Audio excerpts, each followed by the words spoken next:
something that we could definitely be happy about. Yeah. The highest year, also having a baby, and also being the least involved. It's a win. It's a win for me too. So that's the cleaning business journey.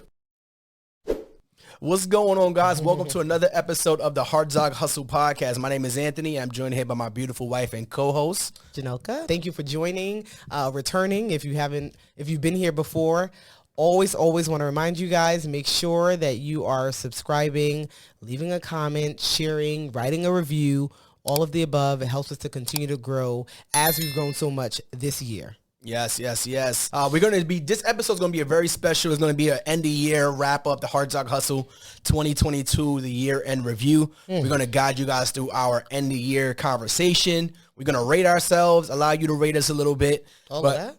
Of course. we want to allow you guys some interaction, and we always like to say thank you for being here. You know, we're wrapping up the year. Everyone's in a holiday, spiritual, happy mood, and we want to make sure we just thank you guys for always showing up, always being here. And so if you're a 9-to-5 or looking to create more impact, income, and influence outside your 9-to-5, you are in the right place with this podcast. So speaking of 9-to-5ers making impact outside their jobs, there was this story about these nurses who got fired for.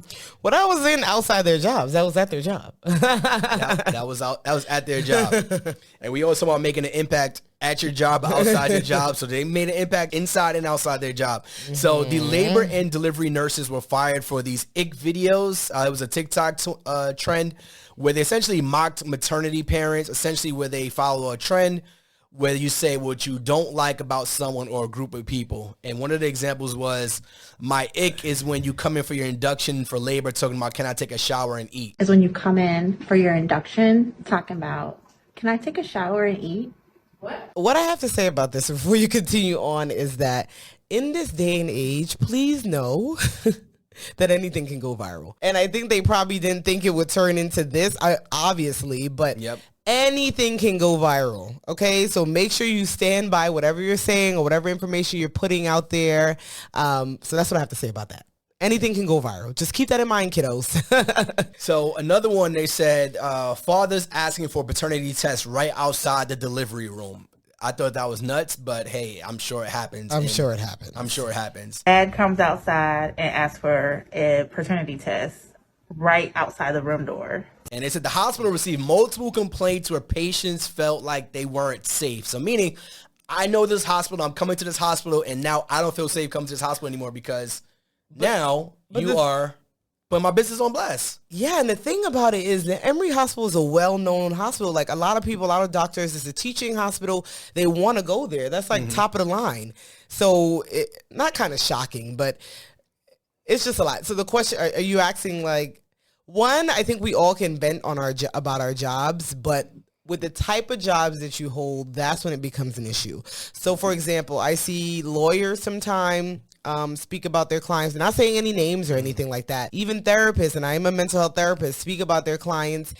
And even though they're not saying names, it feels very like, I don't know if you should be saying that. Yeah. And I think that's what happened here as well. Do I think that if it didn't go viral that the hospital would have fired them? No. I just think it was backlash, and the hospital has to deal with this nightmare. I think that's what it is. I don't think that, because there's different things we don't like about our jobs, right? We all have things we don't like about our jobs that if our managers heard, they probably would feel a way about it. Of course. But it's the fact that they went out and put it on social media, and then it blew up. And then there were people coming around and saying like, oh yeah, that nurse did that to me the last time. And the same nurses that were on this video. I didn't even know that. People were coming back and saying like things that they done that they felt wasn't good during their stay there as well. That second nurse, Karma's, I will never forget your face. My son will never forget your face.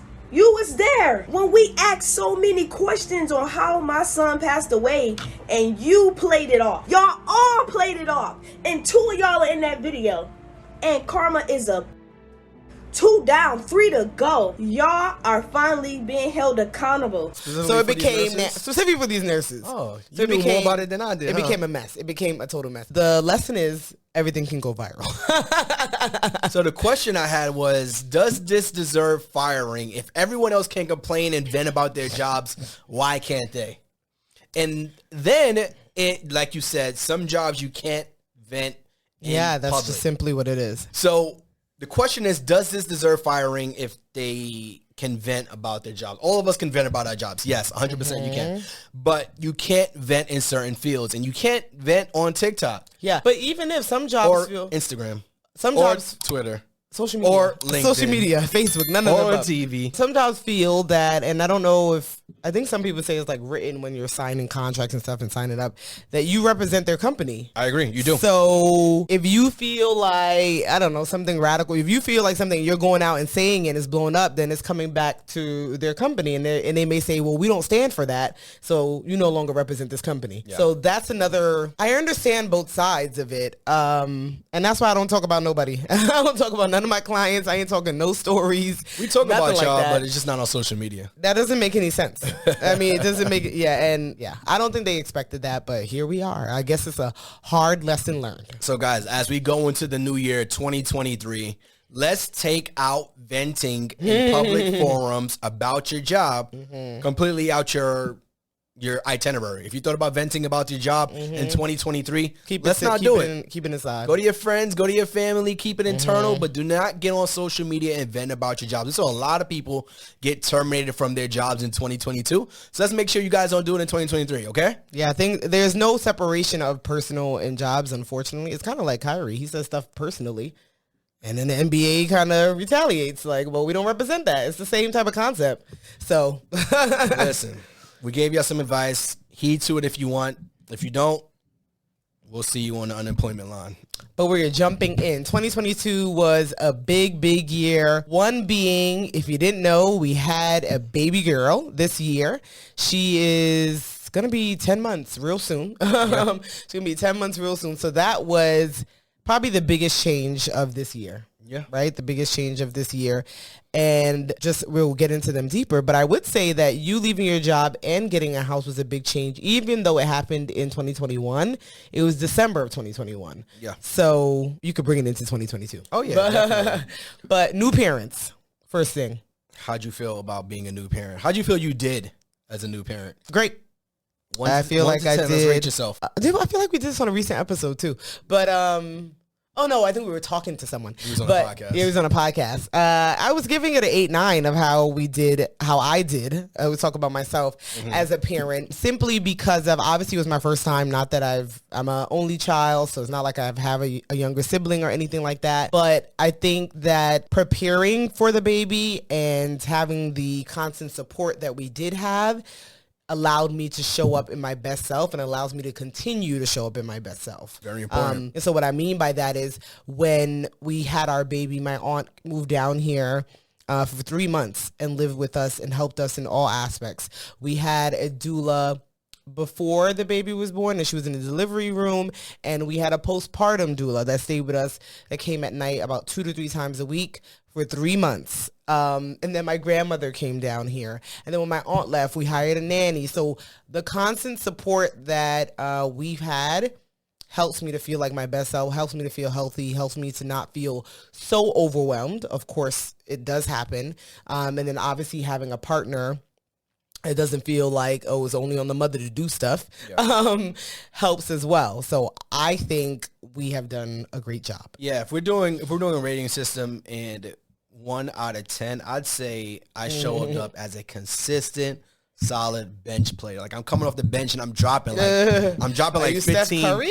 Nah, I don't want to say Steph Curry. You gotta be Steph Curry. I am like a solid Clay? I'm like a Clay after, because I got injured this year too. So a lot of there's another young guy on there too. What's his name? You saw Jordan Poole? Yeah, I'm not Jordan Poole. I'm not Jordan. I would say I'm injured Clay. Like, I came in and I'm dropping. You make a difference. I'm listening. I can make or break this game here. So I'm coming in like Clay Thompson. I'm dropping a good 20, maybe 15 points here and there. And then I may just drop 40 and 50 one day. You'd be like, oh, wow, he back. Yeah. So yeah. I would say I'm a consistent role player, especially as being a new dad. I try to make sure I am doing what I can do. I try to do a little bit more than what is necessary. I try to provide value, but I'm consistent. You bring me in the game, I'm dropping. You know I'm going to give you 15 points solid. So I'd say I'm a good 8 right now. Oh. And what would make me a 10? I don't think a dad. Nobody's perfect, I guess. Yeah, nobody's perfect. You got to have that room for improvement. So I'd say I'm a solid. And it's 8. the first year. It's not even a year yet. We're 10 months in. There's a lot more to come. Yeah, so I'd say I'm a solid 8. Now, where could I have improved as a parent? Because this is a year in review, and we're going to go through a few things. So I think I could have improved as a parent, like you mentioned, being present a lot. So that's something I'm working on always. I think, with digital age and us being digital nomads or Content digital creators. entrepreneurs and creators, I'm always on my phone, and I'm always thinking about something. So trying to turn my brain off is like really difficult for me. So those are things that I can work on as we go into further along as parents. I'm trying to think of what I can work on. So while you think about that, I'll continue to talk about myself. So, so turning off my brain is very difficult. And when you turn off your brain about one thing, you got to turn it on for your child. So it's always an off and on switch. And I know you got different seasons of different things. So that's something that I'm going to continue to work on as we go into the new year. I don't know what I can continue to work on. I guess something that is sometimes I feel like I struggle with is feeling like, you read things or you're like, you have to let them cry it out. And then you read things like, pick up your child if you want to, right?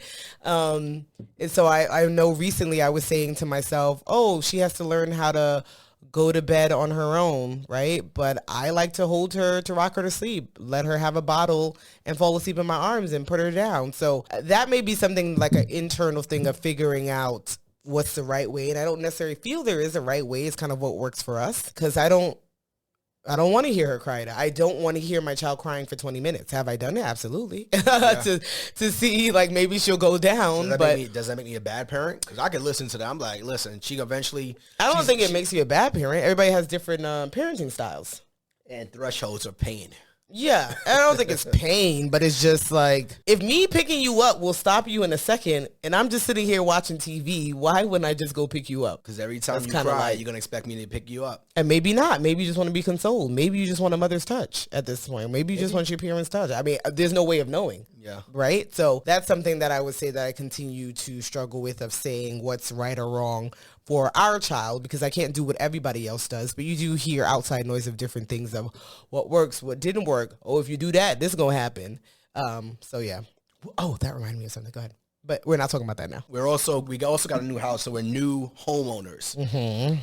I'd say we are a solid 6 on the home ownership. 6? Wow. Why so low? Because there is so much that you don't really know about owning a home until you actually own a home.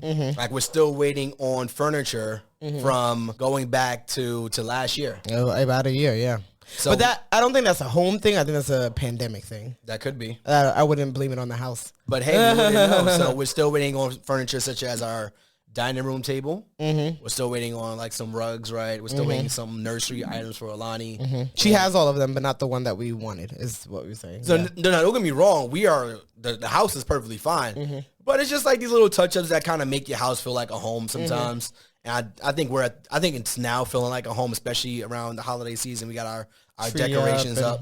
So, but when we first moved in, we had a sprinkler issue, which we spoke about, and we spoke about how that was like the marketing around like plumbing was just ridiculous. And that was like something that I learned. I was like, oh, you got to turn the faucets off when things get cold because it may bust a pipe. Because, it's funny, though, when we were living in the apartment buildings and it used to get cold, they would always say, make sure you're having your pipes dripping, like the faucets dripping. That? But I never did it. You never did that? That's the issue.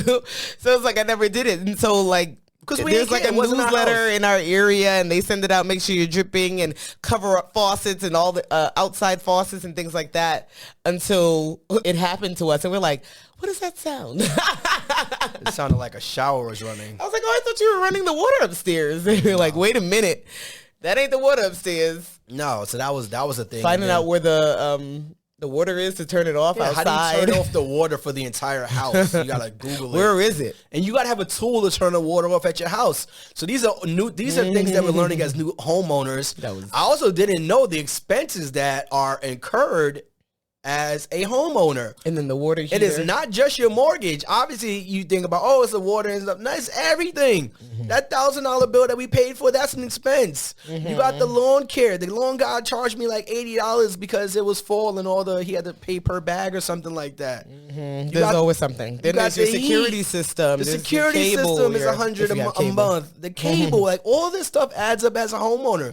So I don't think gas, electricity, the list can go on. So people talk about owning a home and they say it's expensive, or they talk about the mortgage. That is just one of the expenses that you're going to incur as a homeowner. And I feel like recently people have been saying, please don't just say it's your mortgage. Like, it's not just your mortgage at all. There's a lot more that goes into it. So, but then also you talk about the equity that you build in your house. Like our property values went up substantially over the course of the year. So, but equity is it's like paper money. It's nothing you could do with it unless you kind of refinance, unless you do something with it. So it's kind of like monopoly money. Like, oh, it's like stock trading. I got a bunch of money in the stocks, but if you don't take it out, it's not much you could do with it. So I may those is pros. And we had a conversation with someone about the pros and cons of home ownership too. Yeah, I would give it a 7. 7? And I'm also, Why I think we said it because I don't think it's a 6. And I won't give it an 8 because I feel like I said 8 for parenthood, and the house and the parenthood ain't the same level. So that's why I gave it a 7. That was my thought process behind it. Even with being in a house, I'm still not anti-apartment. If ever there was a time that we're like, all right, we're going back to apartment because whatever, maybe we want to save more, maybe we want to, I have no idea. But I'm not anti-apartment, and I do love our house. It's cozy, comfortable, everything that we need. So yeah, I give it a 7. But now you talking about getting a bigger house too. Yeah, every other week it's a bigger house. Every other week, we're gonna need 5 bedrooms or 6 bedrooms. It's like we got 4. Okay. As if we have another child and we need more room. Each child needs their own room. So we're not sitting here saying that we need another child, but we're sitting here talking about, oh, we need a bigger house. I wanted a bigger house from the beginning. So those goals don't change. I'm just saying. She gave herself a 7. I said about a 6.5, 7 as well for homeowners. So about a 7 for home ownership. Things could have been improved. Things could have went better. But I'm truly happy with the decision of moving into a home. I even say this all the time. It's like, it's nothing like opening up your door at like 7 in the morning and letting your dog run out in the backyard, or just sitting there at lunchtime with Alani in the backyard, even though it's a little bit colder out. You still could do it. It's Texas. But there's no feeling that beats that, and having Alani walk in the backyard like this is your property. So, and we have our own content studio, so that's good too. We brought our content studio in-house. If you watched the first few episodes that we had of the podcast, we were in a studio that we were paying for. So now we were able to bring it in-house and build up around that, which Anthony's going to be doing the studio tour soon, so make sure you tap in for that. Yeah.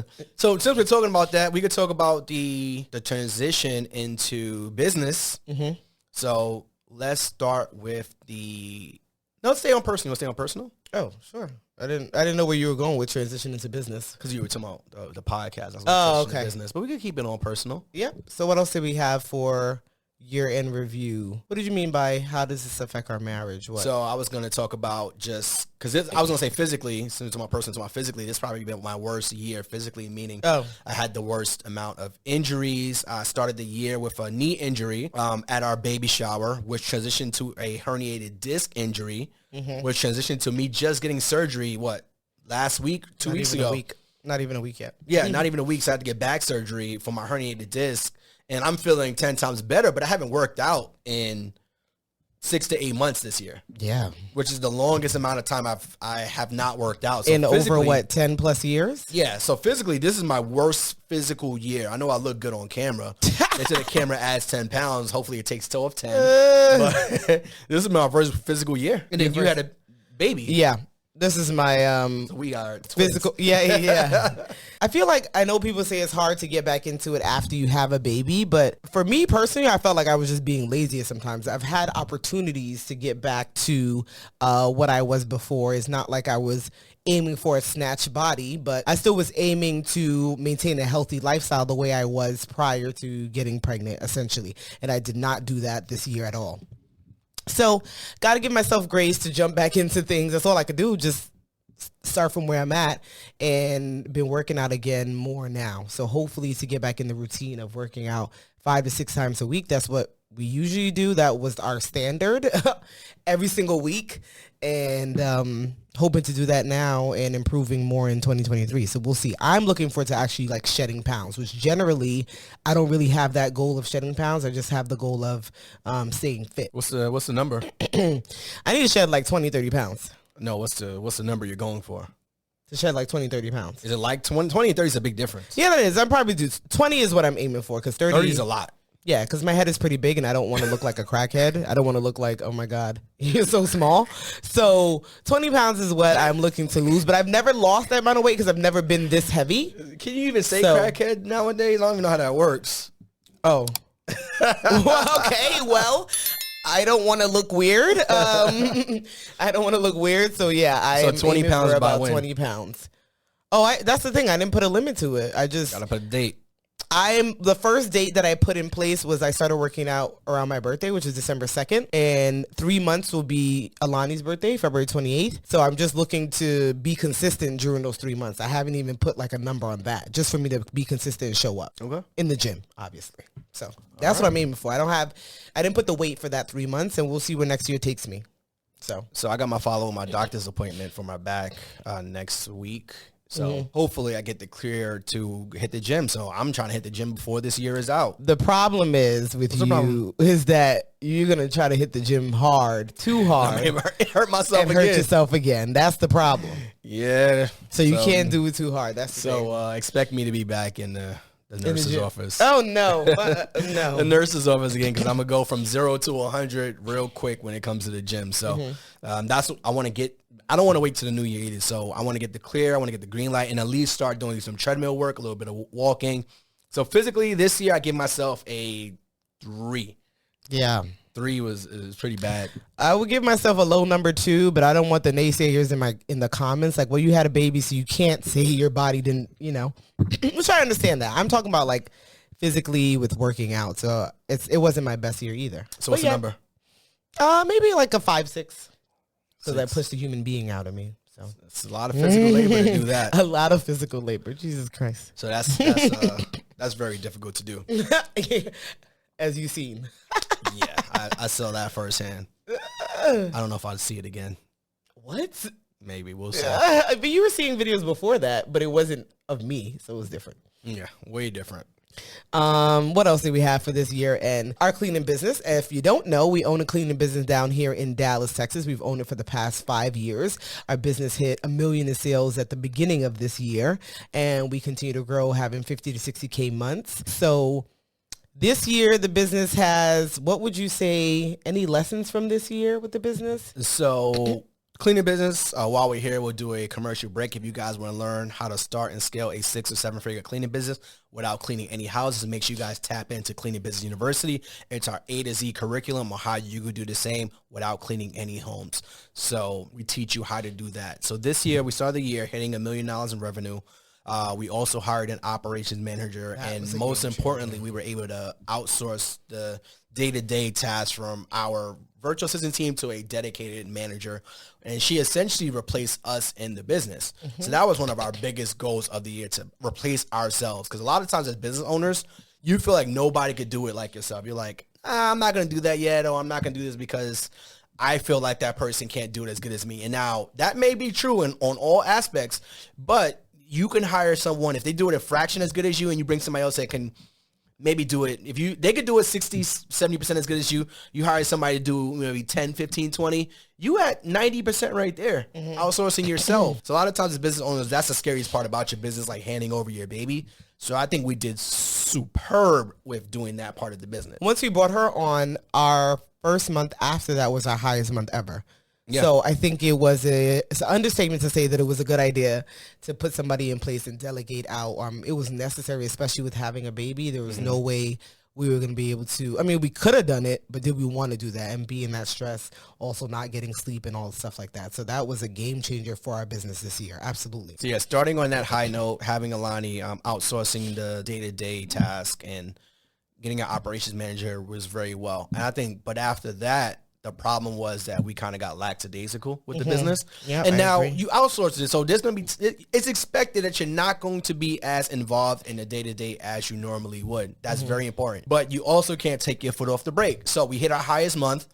And I'll talk about myself in particular. I definitely fell off, and I wasn't as engaged and involved in the business. I think in the last couple of months, last couple of weeks, we've definitely been more engaged and involved in the business to the point where we're getting more metrics and more customer service conversations around things. So yes, you're supposed to outsource those things. You're not supposed to be as involved in it. But the last couple of months, we've definitely been more on the ball. Last couple of weeks, especially, we've been more on the ball with the conversations. We're asking for metrics. Data, KPIs. We're asking for, yeah, exactly. So the highs was definitely hiring her, getting her involved. I'm hitting her highest months, and the lows was taking our foot off the gas. Yeah. Probably too soon. Yeah, I would agree with that, taking our foot off the gas. And we also had a baby, too.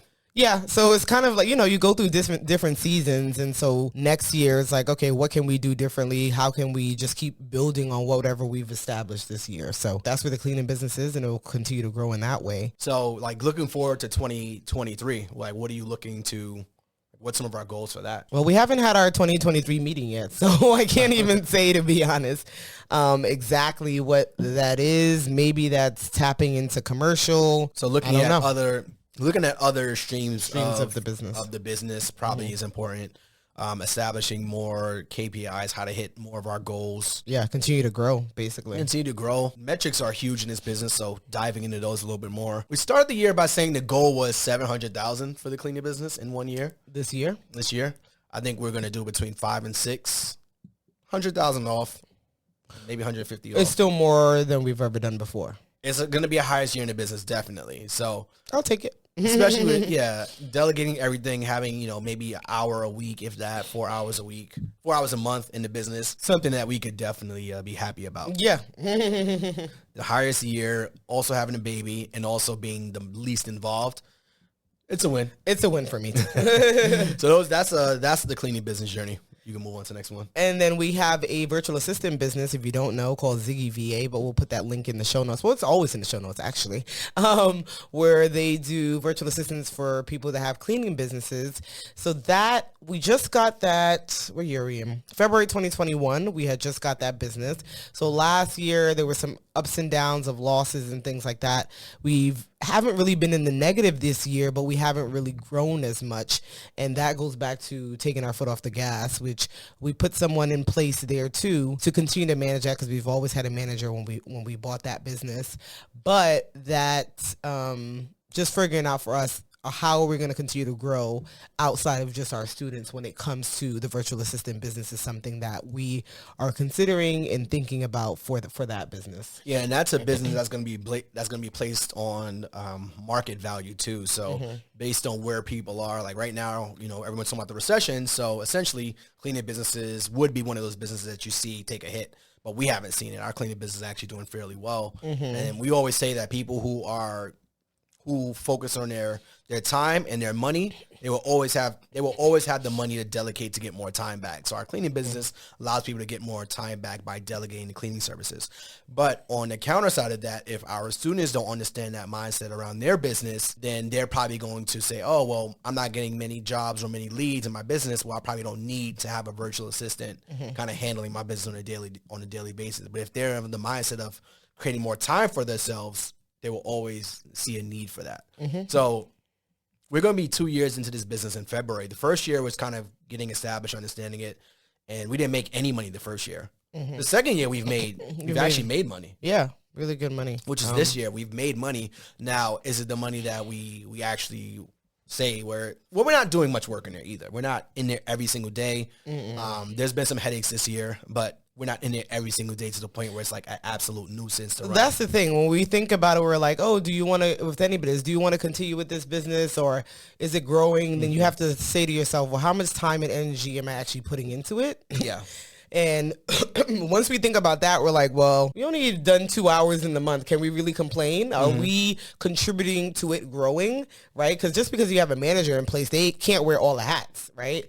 We still have to make sure that it grows, or figure out together how can we continue to market it. So when we think about it like that, then we're like, okay, yeah, we can continue with the business because we're not putting that much energy into it. And that's why we got to figure out what we're doing with it. That's a good point you made. Like you can't expect your manager to do everything. So that's one of our challenges too. We do expect our managers to do essentially everything in the business.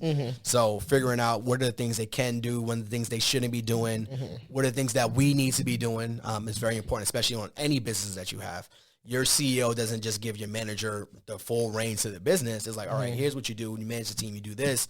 Oh, I'm going to hire somebody to do the marketing or the hiring or whatever it may be. So figuring out that sweet spot is going to be important for us going into 2023. Yes. Let me see. Other business we have. Clean Business University, or Hartzog, I should say. So Before you do that, you want to do the property? Oh, how was the property? Properties. We have 2 properties, one in Dallas, one in St. Louis, which the St. Louis one we got December of last year too. A lot happening last year, December 2021. And we got someone in, I think March or April, if I want to say. And we've had a property manager there, and knock on wood, this ain't wood, but that property has been doing pretty well over there in St. Louis. Property in Dallas, not so much. We had to get somebody out of there.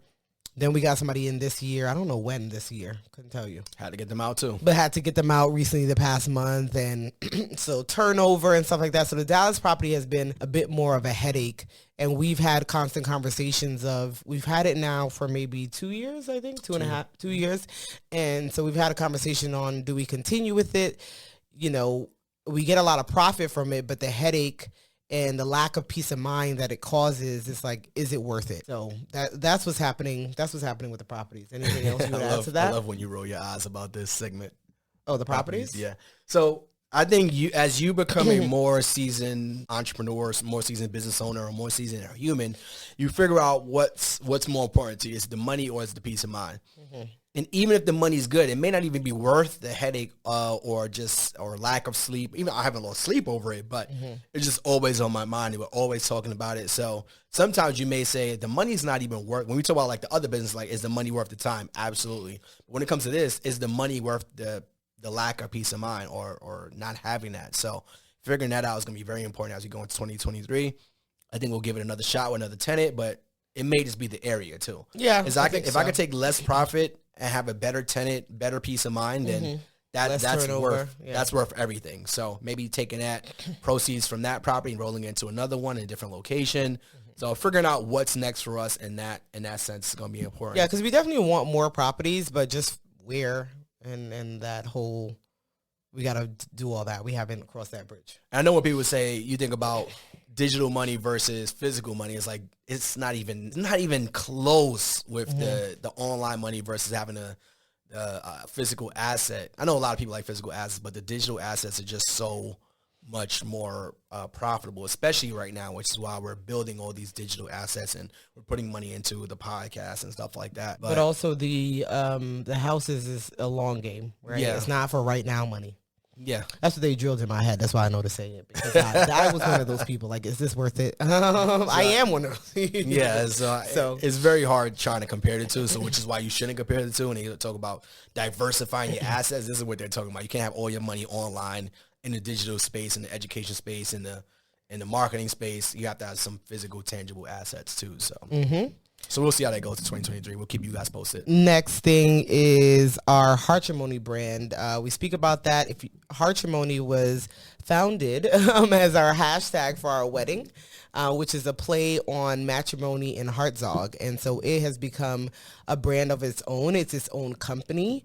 And we hit $1 million in that company this year as well. So that has been, I guess, amazing to see, and I guess puts us on the board of being content creators or influencers or however you would like to acknowledge us to be, but that's what we are.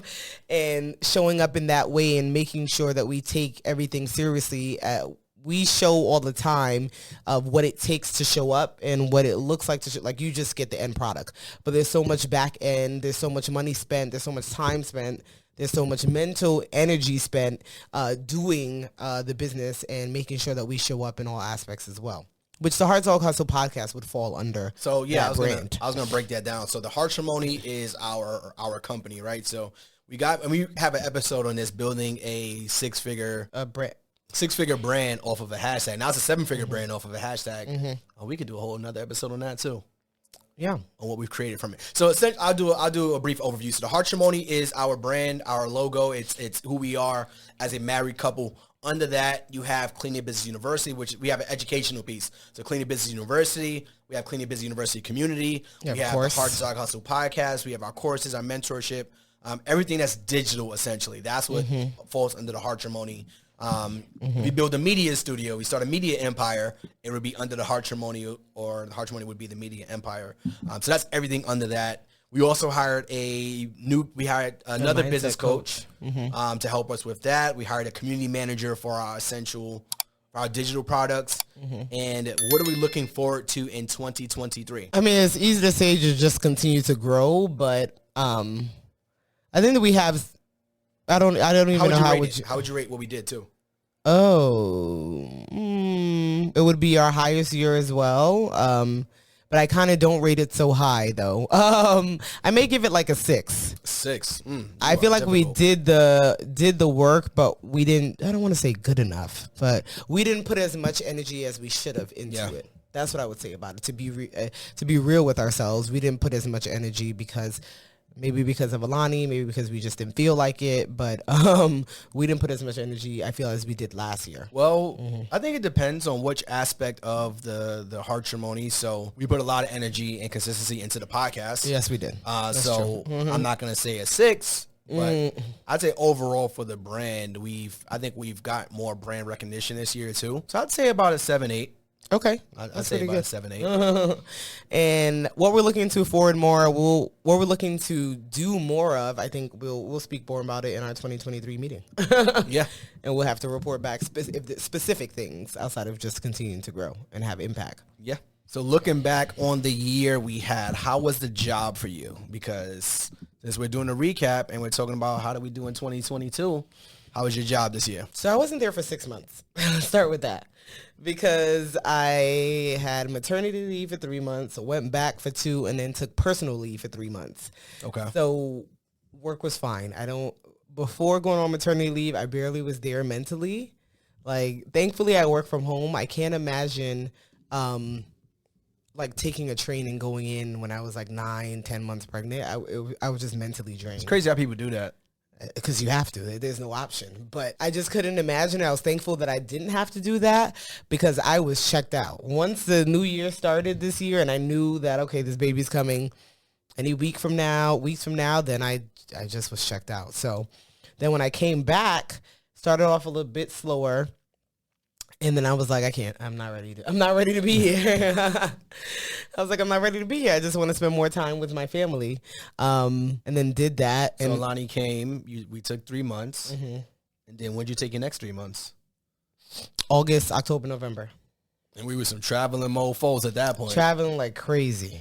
I mean, that's the most we've ever traveled. This year is the most we've ever traveled.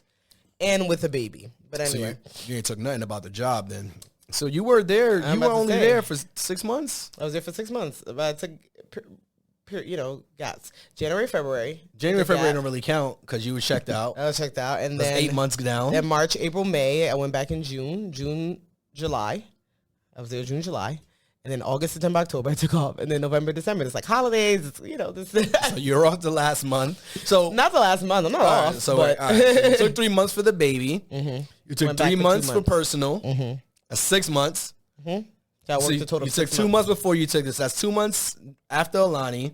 And then 2 months at the end of the year, essentially. And the 2 months at the end of the year really don't count because you got all the holidays. You're gone. You're checked out. Birthday, so you've only been at your job for 2 months this year. Mentally, I guess. Mentally, yeah. So no complaints on it, to be honest. I know we'll have that ongoing discussion of if and when I'll leave, and we still having that discussion. That hasn't changed in 2022. We still don't have a number. We don't have a time frame. We don't have any of that. We haven't put that into 2023, place. that's going to be next for us, figuring out what that next step is. We spoke about that before. Well, we have spoken many times. I mean, we've spoken about it this year as well, too. During maternity leave, we're like, are you going to go back? You're not going to go back. When I took the personal leave, you're going to go back? You're not going to go back. Well, your goal was to finish out this year. Yeah. I said at minimum, I definitely was finishing out the year. I definitely said that. We're doing a year-end review, so the year got to be up at this point. I forgot that I said that. Actually, you reminded me just now. We're doing a year-end review, so the year got to be up now. So you just reminded me, literally. We're going to figure this out in the next episode of Dragon Ball Z. So I guess we gave you a job of what? What was your rating for your job? No, things were great because I had a lot of breaks, so I would give it a 9. I think things were great. I think my manager is very accommodating as well. Yeah, so things are great. How has your job been? Because you left your job in 3 days will be exactly a year, a year ago. And so how has it been for you transitioning into full-time entrepreneurship? I think I give myself a 6 for the first year. A solid 6 for the first. You can't be a solid 6. I'd say it's 7. I'd say it's 7 because we just spoke about this, and I realized with my injury, I don't want to use it as an excuse, but it took me out my zone. Like me working out impacts everything else. Like when I'm working out, I'm in my zone. Money is flowing. I'm happy. I'm excited. Eating right. You're eating right. Everything is just working for you. And that's why I feel like everybody should work. If you're in a funk or you feel like you need some sort of like pick me up, I think working out is one of the best things that we could do for our mental health. And like you even said, like I was sleeping 10 hours a day. Well, yeah, usually not at 10 hours. Yeah, at night. 10 hours a night. And you usually are early riser. I'm an early riser. I'm usually an 8-hour guy. Like 10 hours is a lot. 8 hours is a lot for most people. I'm usually an 8-hour guy, whether I'm sleeping in late or whatever. 8 hours is what I do. I'm not one of those, I only get 3 hours of sleep. No, I'm a solid 8-hour sleeper, and I don't play with my sleep. But when you said 10 hours, I had to set my alarm. Like, I can't be sleeping 10 hours a night. It's just unproductive. I'm losing 10 hours of my day. And then I counted the math. I did the math. That's an extra 10 hours a week that I'm sleeping. That's 10 hours. That's 10 hours a week. That's 40 hours. I'm sleeping an extra work day, work week every month. And I was doing that for at least 2 months. So, yeah, it hasn't been forever, but yeah. Yeah, so I set my alarm again. So I'm excited about that. I set it back for 7. No matter what happens, I have to wake up at 7. That was my normal time. But another thing is, like, I think it's kind of your fault too, because you're like, you don't have to always wake up and I mean that is true too. You don't always have to wake up and go in the office. So I'm like, I'm gonna sleep till 9 o'clock. 8 o'clock. That is true too, because you would wake up, you go into the gym at 6:30 in the morning, coming back, and then hitting the office. So now I'm over here sleeping 10 hours because you don't gotta wake up when you don't. I just feel like you don't gotta be in the office you don't have to be there at 8. Even if you get up at 7, you could go to the office at 10:30. All right, so that was part of it. So I'm going to get back on my schedule, get back on my routine, because that's what worked for me. So that's why I say a solid 6. I think barring the physical injury I've had, it did impact me mentally and emotionally. So waking up again, I did feel good. I set my alarm at 7. I woke up, I showered, I was ready. I was in here at 8. I don't want to hear your mouth ever again. So there we go. I think I did it. I think it was an okay year.